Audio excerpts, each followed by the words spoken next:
எங்காவது முஸ்லீம் நாடார் இருக்கானா? அது என்ன கிறிஸ்தவ நாடாரு? எங்காவது முஸ்லீம் கவுண்டர் இருக்கிறாங்களா? இவங்கெல்லாம் தானே பிசி. இந்த பிசி சான்றை எதுக்கு போய் முஸ்லீம் கொடுக்குற? அதைத்தான் நீதிமன்றம் ரத்து. சட்டசபை கூட்டத்தொடர் நடக்குது, அதுல ஜனகணமன பாடி முடிச்சோன்னு சபாநாயகர், நான் உண்மையிலேயே சபாநாயகரை பாராட்டுறேன். அவர் மதத்துல அவர் உணர்வா இருக்கார், சட்டசபையிலேயே பைபிள் வாசிக்கிறார். இந்த சபாநாயகருக்கும் இப்போ ஜோசப் விஜய் கட்சியில கூட்டணியா இருக்காங்களே விடுதலை சிறுத்தை, அந்த வன்னி அரசு, அந்த அமைச்சர், ரெண்டு பேர்த்துக்கும் கிறிஸ்தவ நிறுவனங்கள் பாராட்டு விழா நடக்குது. அந்த பாராட்டு விழாவில் பார்த்தீங்கன்னா அவன் இந்துக்களை திட்டிகிட்டே இருக்கான். ஜோசப் விஜய் எனும் நான் பகிரங்கமா தன்னை கிறிஸ்தவன் சொல்லிட்டார். ஜேசிடி பிரபாகரனும் நான் சபாநாயகர் பகிரங்கமா சொல்லிக்கிறார். ஆனா இந்த வன்னி அரசு மாதிரி ஆளுக இவங்கெல்லாம் கிரிப்டோ கிறிஸ்தவன். இவன் தான் ஆபத்து. பட்டியலினத்துல இருந்து மதம் மாறவங்களுக்கு, கிறிஸ்தவராவோ முஸ்லீமோ மதம் மாறினவங்களுக்கு பிசி பட்டியலில் தாண்டி எஸ்சி பட்டியலில் உங்களுக்கு இடஒதுக்கீடு வேணும் அப்படிங்கிறத அவங்க ஓங்கி கொஞ்சம் அவங்களுடைய சத்தம் கொஞ்சம் ஓங்கி அவங்களுடைய அஜெண்டா தான். வன்னி அரசு, திருமாவளவன், திமுக இவங்களுடைய அஜெண்டா அது. நீ முஸ்லீம்ல ஜாதி இல்லைங்கிற, கிறிஸ்தவத்துல ஜாதி இல்லைங்கிற, நீ எதுக்குடா இந்த இதை இடஒதுக்கீட்டுக்கு வர்ற?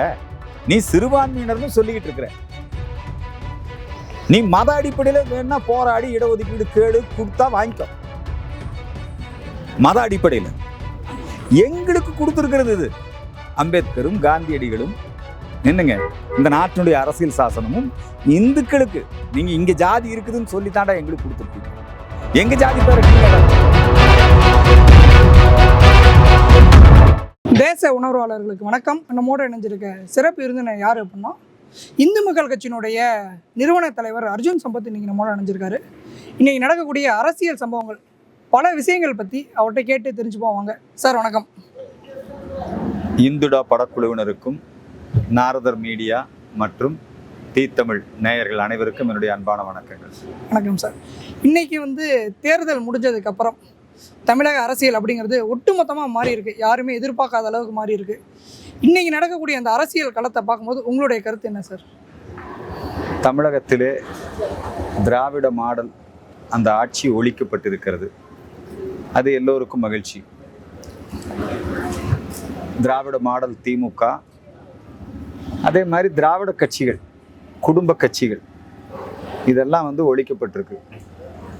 ஆனால் திராவிட மாடலின் ஒரு பகுதியாக விளங்கக்கூடிய சினிமா மாடல் அது இப்போ ஆட்சி பொறுப்புக்கு வந்திருக்கு.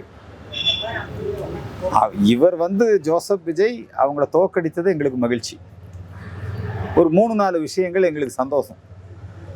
கொளத்தூர் தொகுதியிலேயே மு.க. ஸ்டாலின் தோத்தது. அதுக்கப்புறம் இந்த தேர்தலில் பணம் கொடுக்கக்கூடிய முறை இருக்கு இல்லைங்களா? இவர் எங்கேயும் போய் பணம் கொடுத்த மாதிரி எனக்கு தெரியல. ஆனால் அந்த பணம் கொடுக்குற அந்த முறை, பணம் கொடுத்தா மக்கள் ஓட்டு போடுவாங்க, ஓட்டை விலைக்கு வாங்கி ஜெயிச்சிடலான்னு நினச்சிட்டு இருக்கக்கூடிய கட்சிகளுக்கு ஒரு மரண அடி. அதுக்கடுத்து எனக்கு அப்புறம் என் மகன் முதலமைச்சர், மகனுக்கு அப்புறம் பேர முதலமைச்சர்னு இந்த குடும்ப கட்சி, அதுக்கு ஒரு முற்றுப்புள்ளி. இப்படி பல நன்மைகள் நடந்திருக்குது. ஆனால் இது எப்படின்னு எனக்கு தெரியல. நீ இப்போ 40 நாள் தான் ஆயிருக்குது. ஒரே ஒரு விஷயம், நீண்ட காலமாக நாங்கள் திரு ஜோசப் விஜய் அவர்கள் மிஷினரி கிறிஸ்தவ பின்புலம் உள்ளவர் அப்படிங்கிறது நாங்கள் சொல்லிக்கிட்டு இருக்கோம். அவர் ஆட்சி பொறுப்புக்கு வந்த உடனேயே நீங்கள் பார்த்தீங்கன்னா சபாநாயகர் ஒரு கிறிஸ்தவர், அதே மாதிரி எதிர்கட்சி தலைவரும் கிறிஸ்தவர், உதயநிதி ஸ்டாலின் தான் சொல்கிறேன். அதே மாதிரி பெரிய பெரிய அதிகாரிகள் இந்த பொறுப்புல எல்லாம் கிறிஸ்தவரை நியமிக்கிறாங்க. பெரிய விஷயம் என்னென்னா, சட்டசபை கூட்டத்தொடர் நடக்குது, அதில் ஜனகணமன பாடி முடிச்சோன்னு சபாநாயகர், நான் உண்மையிலேயே சபாநாயகரை பாராட்டுறேன். அவர் மதத்தில் அவர் உணர்வாக இருக்கார், சட்டசபையிலேயே பைபிள் வாசிக்கிறார். இந்த சபாநாயகருக்கும் இப்போ ஜோசப் விஜய் கட்சியில கூட்டணியா இருக்காங்களே விடுதலை சிறுத்தை, அந்த வன்னி அரசு, அந்த அமைச்சர், ரெண்டு பேர்த்துக்கும் கிறிஸ்தவ நிறுவனங்கள் பாராட்டு விழா நடக்குது. அந்த பாராட்டு விழாவில் பார்த்தீங்கன்னா அவன் இந்துக்களை திட்டிகிட்டே இருக்கான். சனாதன தர்மத்தை திட்டுறான், மதமாற்றத்தை ஆதரிக்கிறான், கிறிஸ்தவ பாதிரியார்கள் இனிமேல் ரொம்ப நல்ல விதமாக மதமாற்றம் பண்ணுங்கன்னு சொல்கிறான். இதெல்லாம் ஒரு அபாயகரமான போக்கு. திருப்பரங்குன்றம் மலை உச்சியில் தீபத்தூணில் தீபம் ஏற்றுவது தொடர்பாக 2 ஆண்டுகளுக்கு முந்தைய அணுகுமுறையை தொடரும் அப்படின்னு என்ன, நாங்கள் இன்னும் தூய சக்தி இல்லை, நாங்களும் தீய சக்தி திமுக தானே அவங்க சொல்லாமல் சொல்கிறாங்க. இந்து பிள்ளைங்க கயிறு கட்டிட்டு வந்தால் அது கூடாது. ஜோசப் விஜய் சாய்பாபா கோயிலுக்கு போனார், திருச்செந்தூர் முருகன் கோயிலுக்கு வந்தார், மூகாம்பிகை கோயிலுக்கு போனார். அவர் கயிறு கட்டுறாரு மூகாம்பிகை கோயிலில். ஆனால் இங்கே இருக்கிற பள்ளிக்கல்வித்துறை அமைச்சர் இவங்க வந்து இந்த திராவிட மாடலுக்கு பயந்துக்கிட்டு அவங்க எங்கே நம்மளை விமர்சனம் பண்ணுவாங்களோ ஒரு அழுத்தத்துக்கு ஆளாகுது இந்த ஜோசப் விஜயுடைய கட்சி. திமுக யாரெல்லாம் கூட்டணி இருந்தாங்களோ அவங்க தான் இப்போ இவங்க கூட வந்துட்டாங்க. காங்கிரஸ் இவங்களோட வந்துட்டாங்க, சிறுத்தை இவங்களோட வந்துட்டாங்க, கம்யூனிஸ்ட் இவங்களோட வந்துட்டாங்க, முஸ்லீம் லீக் வந்துட்டாங்க, எல்லாத்தையும் மந்திரி ஆக்கியிருக்காங்க. அவங்கெல்லாம் சேர்ந்து ஒரு நிர்பந்தத்தை உருவாக்குறாங்களோ அப்படிங்கிற சந்தேகம் எனக்கு இருக்குது. அந்த நிர்பந்தத்துக்கெல்லாம் ஜோசப் விஜய் ஆளாகக்கூடாது. திருமாவளவன் இங்கே கூட்டணியில் இருக்காரா, அங்கே கூட்டணியில் இருக்கிறாரா, இங்கேயும் திட்டி பேசுகிறாரு, அங்கேயும் திட்டி பேசுகிறாரு, சந்தர்ப்பவாதங்கள் நிறைய பேசுகிறாங்க அவங்க. விஜய் இவங்ககிட்டலாம் ஜாக்கிரதையாக இருக்கணும். இதுதான் என்னுடைய வேண்டுகோள். போக போகத்தான் தெரியும். லஞ்ச ஒழிப்பு தொடர்பாக சில நடவடிக்கைகள் மேற்கொள்கிறார்கள்.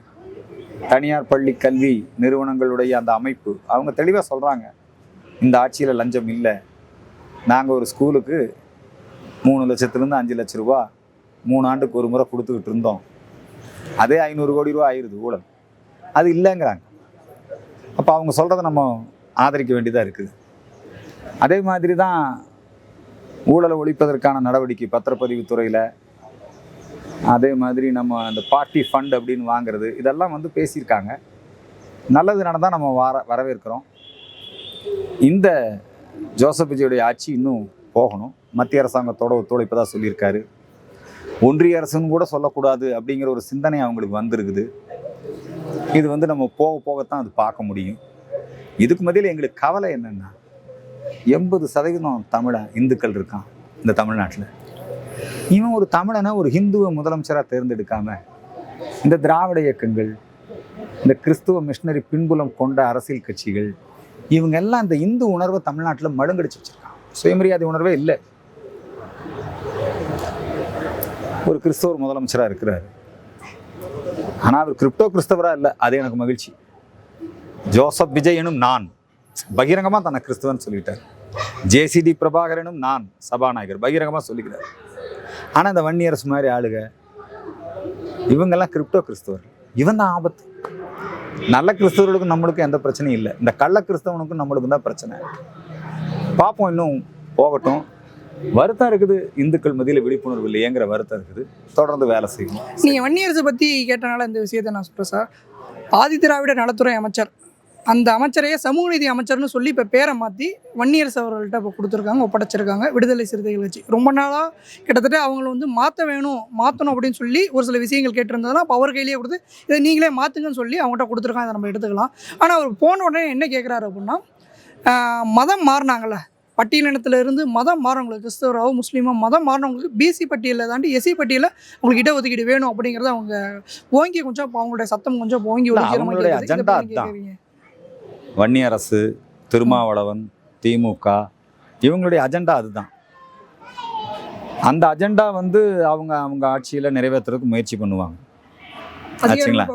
அவங்க இப்போ அதிகாரம் அவங்க கையில் இருக்குது, அதை முயற்சி பண்ணுவாங்க. ஆனால் அம்பேத்கர் வந்து இதுக்கெல்லாம் வழியெல்லாம் பண்ணி வச்சுட்டு போயிட்டார். ஒன்றும் பண்ண முடியாது.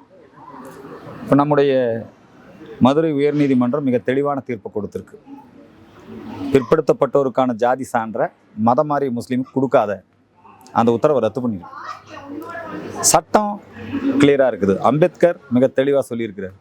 ஆனால் இவனுங்கெல்லாம் அம்பேத்கர் கொள்கைக்கு துரோகம் பண்ணுறவனுங்க, அம்பேத்கருக்கு துரோகம் பண்றவங்க. 59% இடஒதுக்கீடு தரணும் அப்படிங்கிறது ஏற்கனவே வந்து சட்டத்தில் ஏற்கனவே அம்பேத்கர் சொன்னதுதான். இப்போ 69% அப்படிங்கிறது இடஒதுக்கீடுல சொல்ல, அம்பேத்கர் சொன்ன இடஒதுக்கீடு வேற, ஆமா இவங்க சொல்லக்கூடிய இடஒதுக்கீடு 59% அதிகபட்சம். இப்போ வந்து 69% தமிழ்நாட்டில் இருக்கு. அந்த சட்டத்தில் இருக்கக்கூடிய ஓட்டையை பயன்படுத்தி ஏற்கனவே அவங்க இருக்க ஆட்சியாளர்கள் அதை பயன்படுத்தி இப்போ கொண்டு வந்துட்டாங்க. அதே மாதிரி ஓட்டையை பயன்படுத்தி இப்போ வந்து எஸ்சி பட்டியலில் இருக்கவங்க தொடர வைக்கலாம். இடஒதுக்கீடுங்கிறத இந்துக்களுக்கு மட்டும்தான். நீ முஸ்லீம்ல ஜாதி இல்லைங்கிற, கிறிஸ்தவத்துல ஜாதி இல்லைங்கிற, நீ எதுக்குடா இந்த இதை இடஒதுக்கீட்டுக்கு வர்ற? நீ சிறுபான்மையினர்னு சொல்லிக்கிட்டு இருக்கிற. நீ மத அடிப்படையில் வேணா போராடி இடஒதுக்கீடு கேடு கொடுத்தா வாங்கிக்கோ. மத அடிப்படையில் எங்களுக்கு கொடுத்துருக்கிறது இது. அம்பேத்கரும் காந்தியடிகளும் என்னங்க இந்த நாட்டினுடைய அரசியல் சாசனமும் இந்துக்களுக்கு நீங்க இங்க ஜாதி இருக்குதுன்னு சொல்லித்தாண்டா எங்களுக்கு கொடுத்துருக்கீங்க. எங்க ஜாதி பேரை நீங்க கேட்டா வச்சுக்கிறீங்க. புரியல உங்களுக்கு? எங்காவது முஸ்லீம் நாடார் இருக்கானா? அது என்ன கிறிஸ்தவ நாடாரு? எங்காவது முஸ்லீம் கவுண்டர் இருக்கிறாங்களா? இவங்கெல்லாம் தானே பிசி. இந்த பிசி சான்றை எதுக்கு போய் முஸ்லீம் கொடுக்குற? அதைத்தான் நீதிமன்றம் ரத்து பண்ணி. இந்த உத்தரவு எப்போ போட்டது? திராவிட மாடல் திமுக ஆட்சியில் போட்ட உத்தரவு. 25 அவங்களுக்கு அவன் வந்து பிசி சான்றிதழ் கொடுங்கிறான். அவங்க எப்படி பிசி ஆவாங்கன்னு கேட்குறேன். இதை முஸ்லீம் ஒத்துக்குவானா? சுயமரியாதை உள்ள எந்த முஸ்லீம் ஒத்துக்க மாட்டான். அது அல்லாவுக்கு விரோதம், குர்ஆனுக்கு விரோதம். ஆனால் தீகாக்காரனும் கம்யூனிஸ்ட்காரனும் வேணும்னே திட்டமிட்டு முஸ்லீம்களுக்கு இடஒதுக்கீட்ட நீதிபதி சுவாமிநாதன் பறிச்சுட்டாருங்கிறான் வாஞ்சிநாதன். புரியுதுங்களா? கிறிஸ்தவன் இந்த திருட்டு வேலையெல்லாம் பண்ணுவான். அவன் தான் கிரிப்டோ கிறிஸ்தவன், திருட்டு கிறிஸ்தவன், கள்ள கிறிஸ்தவன், நல்ல கிறிஸ்தவன் கிடையாது. அவன் இந்த திருட்டுத்தனம் பண்ணுவான். ஜீசஸாவும் சொல்லிக்குவான். புரியுதுங்களா? நான் கிறிஸ்டின்னு சொல்லிக்குவான், நாடார்னு சொல்லிக்குவான். எப்படிடா நீ அப்படி ஆவ? பூரா தலித் தொகுதியிலையும், தலித் தொகுதி இல்லை, ரிசர்வ் தொகுதி. தலித்துங்கிற வார்த்தை இப்போ அம்பேத்கர் இருக்கும்போது தலித்துங்கிற வார்த்தை கிடையாது. காந்தி இருக்கும்போது தலித்துங்கிற வார்த்தை கிடையாது. காந்தி இருக்கும்போது ஹரிஜன், அம்பேத்கர் இருக்கும்போது பட்டியல் சாதியினர். புரியுதுங்களா? அதனால இது வந்து முழுக்க முழுக்க இந்த கிறிஸ்தவர்கள் இந்த மாதிரியான கள்ள வேலைகளை, திருட்டுத்தனத்தை செஞ்சுக்கிட்டு இருக்கிறான். சட்டப்படி தப்புது. அதைத்தான் நம்ம எதிர்க்கிறோம். மற்றபடி நமக்கும் கிறிஸ்தவருக்கு என்ன பிரச்சனை? ஒரு பிரச்சனையும் கிடையாது. உங்களுடைய பொன்னான நேரத்தை ஒதுக்கி பல தகவல்களை பகிர்ந்து கொண்டதற்கு மிக்க நன்றிகள். நன்றி, வணக்கம்.